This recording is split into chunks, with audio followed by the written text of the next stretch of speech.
Hi, for anybody who's listening, we're just having some technical difficulties. Please bear with us.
Now you got me? Yeah, now we got you. How are you today? I am good. Sorry about that. Oh, that's okay. I'm just glad you're here. Yeah, I hope the rest of your day is going better. it is. It's going good. We're not having a bad day at all. Excellent. Well, excellent. I'm just going to pull up some of the questions that I wrote Okay. that we have. Let me get them, which you would have thought I would. The whole thing just threw off my game. So why don't you start by introducing yourself and introducing the topic? Okay, my name is Rick Meyer. I am a consultant on cleanroom design. The topic we're talking about is, I guess, USP pharmacy cleanrooms today. Mm-hmm. Um, I think the one that we were going to talk about is anti-rooms and anti-room Actually, we weren't design. specific. I just have They proper weren't specific, design of rooms, returns, HEPA, filters, sink doors, pressure right? gauges, set points, and Mother Nature. Okay. So, what made you? Because you're also leading a seminar on this. So, what made Yeah. you start all of this? Whenever I was a vice president of education for IEST, which is the Institute of Environmental Sciences and Technology, I was their education vice president. Mm-hmm. What I did there was um, write um, a 1 day course for them to go and train engineers and architects and pharmacy people and pharmaceutical people. I mean, we did Fagron brought me up to Canada and did a training course for their engineers. Mm-hmm. But it's really where we see pharmacy clean rooms not in compliance and people not really understanding the reason and the rationale for why they're doing what they're doing. And so that's where I came in and started pointing out certain things that people do and that are wrong. So Okay. Well, as our technical difficulties continue, I am not finding my questions. So give me one more minute. And we just want to say to the audience, if anybody has any questions, please feel free to put them in here.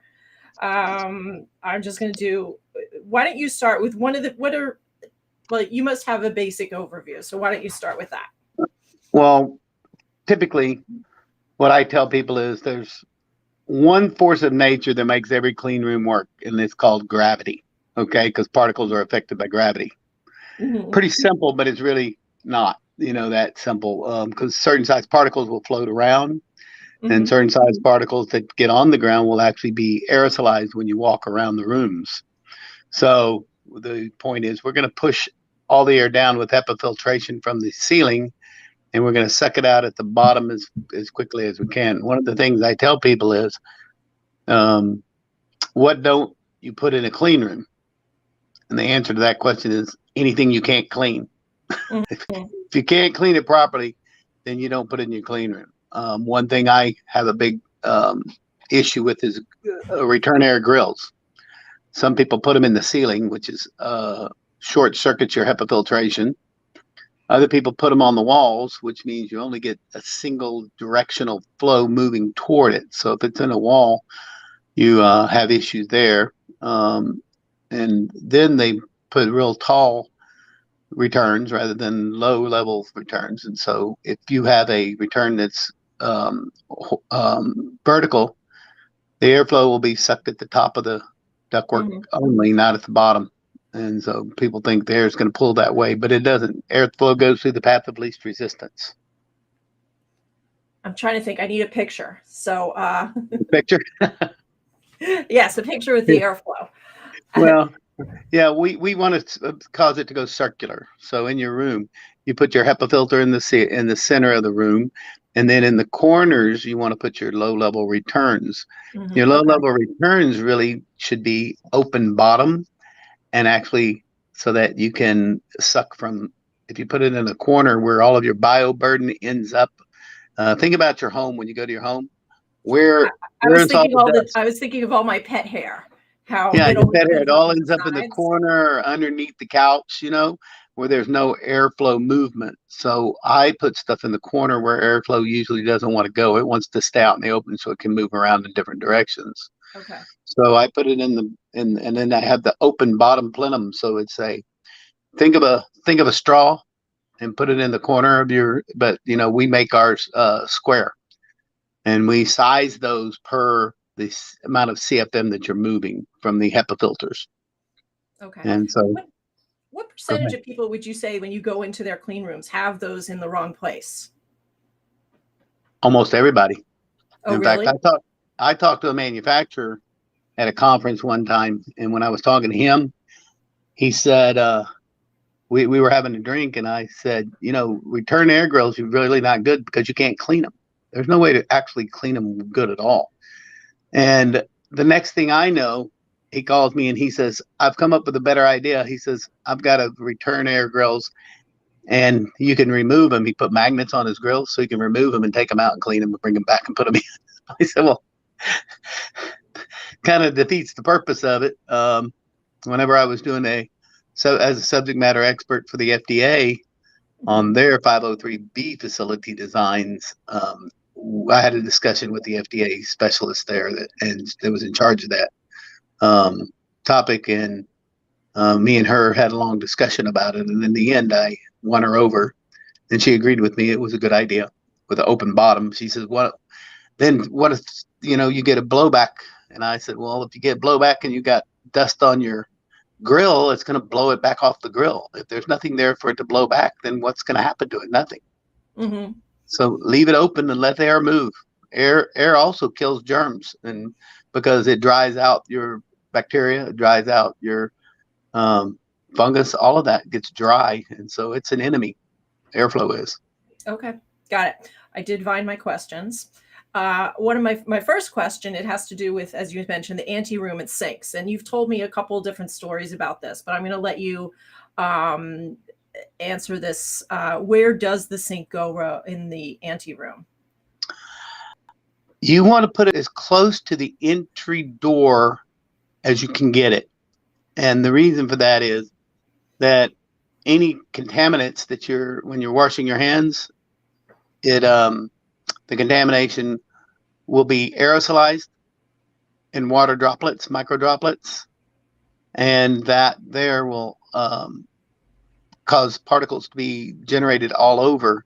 If you leave the door without a door sweep, the positive pressure in the ante-room will blow the air or contaminated air out under the door, which actually acts like a return.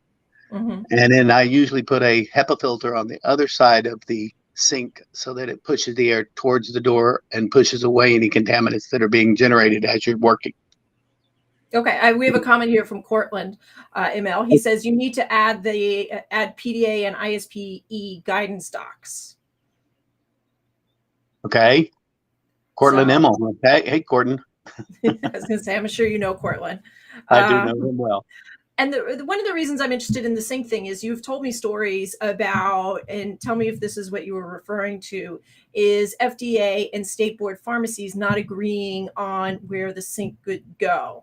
Is this, and you told me how like once you were having a discussion with somebody and because they had different ideas of where it should be. Is that this example or is that something totally different?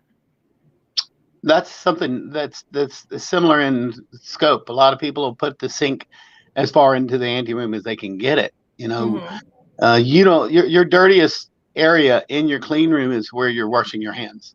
So as you're washing your hands, you're causing a lot of contamination to be generated, and you want to keep that as close to the dirty area as possible. Some of the guidance that's out there makes out like the clean side is where you're putting on your gown, and the clean side is where you're washing your hands, and that's just the opposite of what it is. The clean side is where you're gowning, and you also don't want to have your gowns and stuff near your sink. I keep it at least 3 foot away in my designs because you can contaminate, even though your gowns and gloves have all been, sterile and packaged and everything. The contamination will actually get onto the packaging. And so you've washed your hands, put on your gloves, and now you're grabbing a contaminated package and ripping it open and causing more contamination. Mm-hmm. So, and again, I want to go what you typically see, because obviously you're seeing a lot of different things, which is why we're talking about this. But what would you say is the most common thing that you see the sink? Because we're talking about where it should be, right? Which is versus where I'm assuming you see it a lot of the times. I've seen it all the way inside as far as you can get it in the clean room. I've seen it halfway down the wall in the ante room. Mm-hmm. To me, your dirtiest area is right when you walk in the door to your ante room, and you want to keep that sink as far away as possible from the entry to your buffer zone or your sterile compounding area. Okay. Great. And then this, And then the returns in the ante room. Is that what we just talked about? Or Yes, was the that in the main returns in the thing? anteroom, usually where I'll put them is across from the entry into the clean room or buffer room. I put one in the corner across from there, from the door, so that if the positive pressure is blowing out of the buffer room, it's captured by that return right across from it. And then next to the sink, because if you're sucking air down at the bottom, the particles that are going to the ground are going to be sucked up right next to the sink.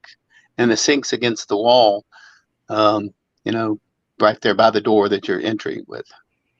You mentioned doors, and I've heard I've heard people talk about how you shouldn't have sliding doors, but some people do the automatic sliding doors because they think Right. it's cleaner.